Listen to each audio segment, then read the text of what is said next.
નમસ્કાર, આપ જોઈ રહ્યા છો સ્પાર્ક ટુડે ન્યૂઝ। આગામી સંકલ્પ દિન નિમિત્તે યોગ્ય આયોજન કરવા સામાજિક કાર્યકરની રજૂઆત કરવામાં આવી હતી।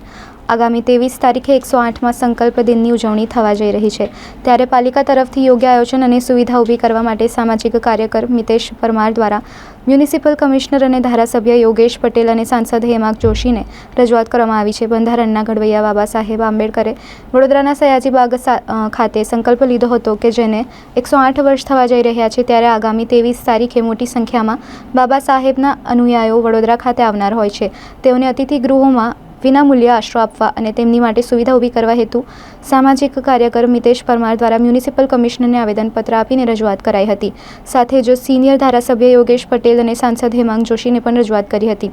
આ સાથે તેઓ દ્વારા છેલ્લા 4 વર્ષથી બાબા સાહેબ આંબેડકરના નામે નિર્માણ કરેલ બૌદ્ધ ભવનનું ઉદ્ઘાટન આવતીકાલે કરી દેવા હાકલ કરી છે અને જો નહીં કરાય તો અમારા દ્વારા તેનો શુભારંભ કરવામાં આવશે તેની ચીમકી પણ ઉચ્ચારી છે।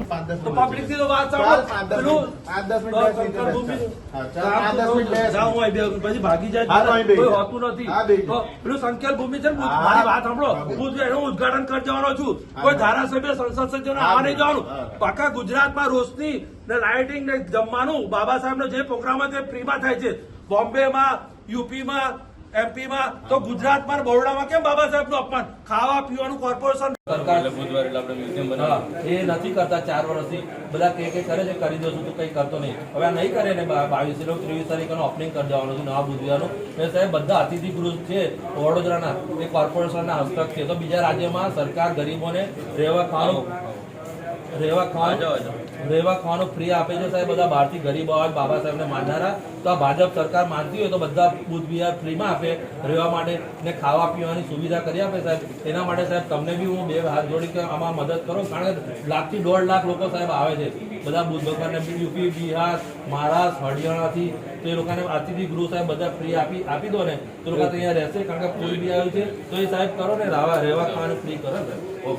આજે હું વડોદરા મ્યુનિસિપાલિટી કમિશનર સાહેબ રાણા સાહેબને મળ્યો અને સંકલ્પ ભૂમિમાં વર્ષોથી જે બધા પૂરા ભારતમાંથી લાખોની સંખ્યામાં 23 તારીખે સંકલ્પ દિવસ હોય છે, બાબા સાહેબ આંબેડકર જે સંકલ્પ ભૂમિ જે વડ નીચે બેસેલા, અને ત્યાં હું તો બહુ પહેલાંથી જાઉં છું, નાનો હતો ત્યાંથી મારા પપ્પા એ સંકલ્પ ભૂમિ શોધેલી ને પછી હવે બધા અત્યારે બહુ જાગૃત થઈ ગયું છે, તો એ સંકલ્પ ભૂમિના બોર્ડ નથી, તો બધા બહાર બોમ્બે દિલ્હીથી આવે તે લોકો શોધે છે, મળતું નથી, તો તે બોર્ડ લગાવે ને પૂરા ભારતમાં જેવું બાબા સાહેબનો કોઈ બી પ્રોગ્રામ હોય છે તો તેની સરકાર, તેની કોર્પોરેશન, મહારાષ્ટ્રની કોર્પોરેશન, એમપીની કોર્પોરેશન, બિહાર બધાની કોર્પોરેશન ફ્રીમાં કરોડો રૂપિયા વાપરે છે। જ્યારે આ ભાજપ સરકાર SC STના નામની કરોડો રૂપિયાની ગ્રાન્ટ એ લોકોના પ્રોગ્રામમાં વાપરી કરે, તો મેં કહું છું કે જે લાખથી 1.5 લાખ લોકો ટ્રેનમાં ગરીબો આવશે, તો વડોદરાના બધા અતિથિ ગૃહ એ લોકોને રહેવા માટે જે 22 તારીખે અને 23 તારીખે ફ્રીમાં આપે, તો એ લોકો ફૂલપાટ ઉપર ગરીબ માણસો બાબા સાહેબને દર્શન કરવા આવે તો એ લોકોને સૂવું ના પડે। જો આ ભાજપ સરકાર બાબા સાહેબને માનતી હશે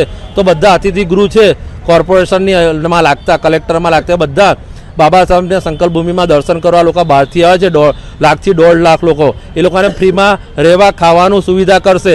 એના માટે મેં વડોદરાના સંસદ સભ્ય અહીં આવેલા, એમને પણ રજૂઆત કરી, ધારાસભ્ય યોગેશભાઈ પટેલ બી અહીં આવેલા, એમને પણ રજૂઆત કરી, ને મ્યુનિસિપાલિટી કમિશનર સાહેબને પણ રજૂઆત કરી છે। ને નવું જે બુધ વિહાર છેલ્લા 4 વર્ષથી બંધ પડ્યું છે, બની ગયેલું સંકલ્પ ભૂમિ કમાડી બાગની પાછળ, એ બી 11 કરોડનું ગ્રાન્ટ દિલ્હીમાં જંતર મંતર ઉપર લડીને મુખ્યમંત્રીની ઓફિસમાં ઘૂસી જઈને કોર્પોરેશનમાં સભા બંધ કરાવીને એ બનાવડાવ્યું છે ને એને અત્યારે ખંડેર થઈ ગયું, તો એને મેં કહું ખોલાવો।